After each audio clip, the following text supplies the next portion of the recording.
ہم گواہی دیتے ہیں کہ اللہ ایک ہے، کیا کوئی شرک کا اڈا خالی ہے؟ کیا کوئی شرک سے بچا ہوا ہے؟ اور ہم رسول اللہ صلی اللہ علیہ وسلم کی گواہی دیتے ہیں، کیا ہم سنتوں کا لحاظ رکھتے ہیں؟ کہ اللہ کے رسول کی زندگی ہماری زندگی کے ساتھ مل کر ہے؟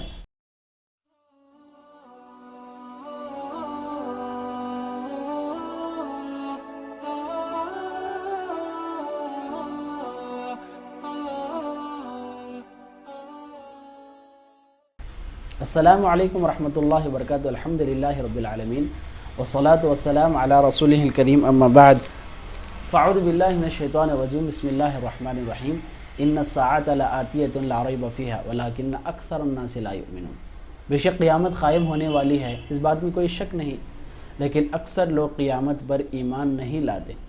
قیامت پر انسان کو ایمان لانا چاہیے، مسلمان کو ایمان لانا چاہیے، یعنی یقین کرنا چاہیے۔ اگر یقین نہیں کرے گا تو سارے گناہ اس کے لیے آسان ہو جاتے ہیں۔ تو محترم سامعین اکرام، اللہ کے رسول صلی اللہ علیہ وسلم نے قیامت کے سامنے کئی علامتیں بتائی ہیں، قیامت کی نشانیاں بتائی ہیں، کئی علامتوں کے بارے میں پیشین گوئیاں کیے ہیں، جو اس دنیا کی حالت اور لوگوں کی حالت کتنی خطرناک ہوگی۔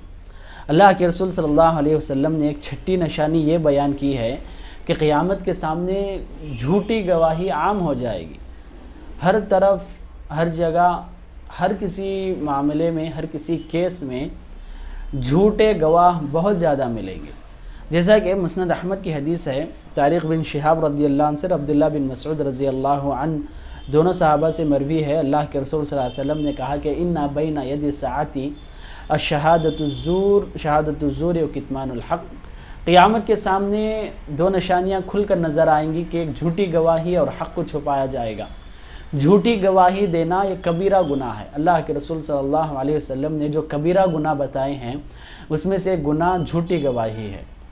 تو جھوٹی گواہی انسان اس وجہ سے دیتا ہے کہ اس میں تھوڑے دیر کے لیے یا تھوڑا بہت اس سے فائدہ مل جاتا ہے، اور تو اس کی وجہ سے جھوٹی گواہی دے دیتا ہے، اور اس کی وجہ سے ماحول میں اور لوگوں کے درمیان بہت ہی خطرناک نتیجے باہر پڑتے ہیں۔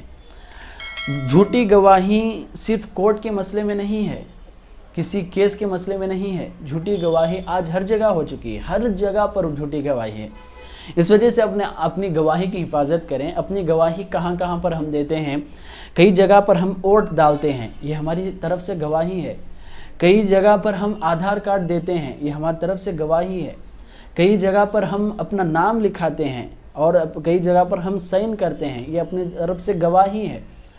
یہ تمام جگہ پر ہم گواہی دے دیتے ہیں، مگر یہ گواہی سچ ہے، جھوٹ ہے، حق پر ہے، غلطی پر ہے، اس بات کا مکمل ہم لحاظ نہیں رکھتے، صرف ایسے ہی گواہی دے دیتے ہیں تو جھوٹی گواہی عام ہو جائے گی۔ لوگ اس طرح کئی کاموں میں گواہ استعمال کر کے کام نکال لیں گے۔ آج اگر ہم بات کریں گے، کئی جگہ پر جو لینڈ ہوتی ہے قبضہ کر لی جاتی ہے، جگہ قبضہ کر لی جاتی ہے، جہاں پر جھوٹی گواہی پیش کر کے باقاعدہ یہ آسانی سے کام نکل جاتا ہے۔ اگر NRC CAA کی بات کریں تو یہاں پر بھی کئی لوگ دھرنا کے لیے، کئی لوگ نکلے تھے، ریلی کے لیے باہر نکلے تھے، وہاں پر کئی لوگ نعرے لگاتے تھے، ہماری طرف ہو یا ان کی طرف ہو، تو یہ بات نہیں جانتے تھے کہ کیوں کر رہے ہیں۔ یہ تمام جھوٹی گواہیاں ہیں جو لوگ پیسوں کے لیے یا کسی فائدے کے لیے اس طرح کیا کرتے ہیں۔ اور سب سے بڑی بات یہ ہے کہ ہم ایک گواہی دیتے ہیں، اشہد ان لا الہ الا اللہ اشہد ان محمد عبدہ رسولہ، کہ میں گواہی دیتا ہوں اللہ ایک ہے، محمد صلی اللہ علیہ وسلم اللہ کے رسول ہیں۔ تو اس گواہی میں بھی آج مسلمان جھوٹے بن چکے ہیں۔ کیسے؟ ہم گواہی دیتے ہیں کہ اللہ ایک ہے، کیا کوئی شرک کا اڈا خالی ہے؟ کیا کوئی شرک سے بچا ہوا ہے؟ کیا شرک اور یہ بدعات سے ہم اپنی زندگیاں محفوظ ہیں؟ اور ہم رسول اللہ صلی اللہ علیہ وسلم کی گواہی دیتے ہیں، کیا ہم سنتوں کا لحاظ رکھتے ہیں؟ کہ اللہ کے رسول کی زندگی ہماری زندگی کے ساتھ مل کر ہے؟ اس طرح ہم مکمل اللہ اور اس کے رسول سے مخالف ہیں، مگر ہم گواہی دیتے ہیں، یہ بہت بڑی جھوٹی گواہی ہے۔ ہم اپنی سچی گواہی دینا چاہیے، یعنی جو ہم گواہی دیتے ہیں حق ہونا اور اس پر عمل کرنا یہ ضروری ہے۔ آج اگر ہم مزارات اور درگاہ کی بات کریں گے، وہاں پر کئی لوگ آپ کی مستقبل کی باتیں کرتے ہیں، کئی چیزیں بتاتے ہیں، یہ جھوٹی گواہیاں ہیں کہ آپ کو ایسا ہوگا، ایسا کریں گے تو ایسا قائم ہوگا.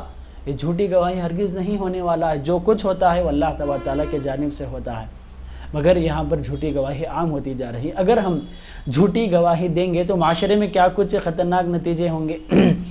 اس کے بھی چند مثالیں میں آپ کو سامنے بیان کر دوں گا کہ اگر انسان جھوٹی گواہی دے گا تو ظلم کو اور زیادہ طاقت ملے گی، ظالم کو اور زیادہ طاقت ملے گی، اور زیادہ وہ ظلم کرے گا. مظلوم کا حق چھین لیا جائے گا. اگر تم جھوٹ ظالم کی طرف جھوٹی گواہی دیں گے تو مظلوم کا جو صحیح معنوں میں حق ہے چھین لیا جائے گا. جب مظلوم کا حق چھین لیا جائے گا تو یہاں پر حق ثابت نہیں ہوتا. جب حق ثابت نہیں ہوگا، مظلوم کمزور ہوگا، تو یہاں پر خودکشی عام ہو جاتی ہے، اور اس طرح گناہ کے دروازے کھل جاتے ہیں جھوٹی گواہی کی وجہ سے. ایک دم ہر گناہ ہمارے لیے آسان ہو جاتا ہے. انسان چوری کرے گا، زنا کرے گا، قتل کرے گا، ہر طرح کی گناہ کرے گا، اور جھوٹی گواہی اس کے ایک اور انسان جھوٹی گواہی دے دے، اس کے لیے یہ پردہ بن جائے گا، اور پردے کے پیچھے، اس گواہی کے پیچھے ہر گناہ اس کے لیے آسان ہو جائے گا. تو گناہ کے دروازے اس کے لیے کھل جائیں گے اور زندگیاں برباد ہو جائیں گے. اس طرح جھوٹی گواہی دینے سے بہت ہی خطرناک نتیجے ہیں. اللہ کے رسول صلی اللہ علیہ وسلم نے قیامت کی ایک نشانی بیان کی ہے. اس وجہ سے اپنے آپ کو جھوٹی گواہی سے بچانے کی مکمل کوشش کریں. اللہ سے دعا ہے کہ اللہ تعالیٰ ہم سب کو حق کا ساتھ دینے، حق کی گواہی دینے، اور جھوٹ سے اور جھوٹی گواہی سے کسی بھی حالت میں بچنے کی توفیق عطا فرمائے. آمین. والسلام علیکم ورحمۃ اللہ وبرکاتہ.